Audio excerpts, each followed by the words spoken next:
Dinin bütün göstərişlərini təhlil etsək, insanları güclü olmağa vadar edir.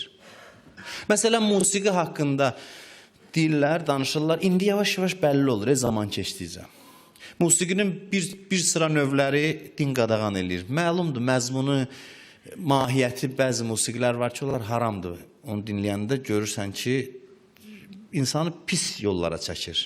İnsana yaraşmır. Bəzi musiqilər var ki, haram deyil. Onu dinləmək olar. Amma bununla belə din yenə deyir ki, musiqiyə çox aluda olma.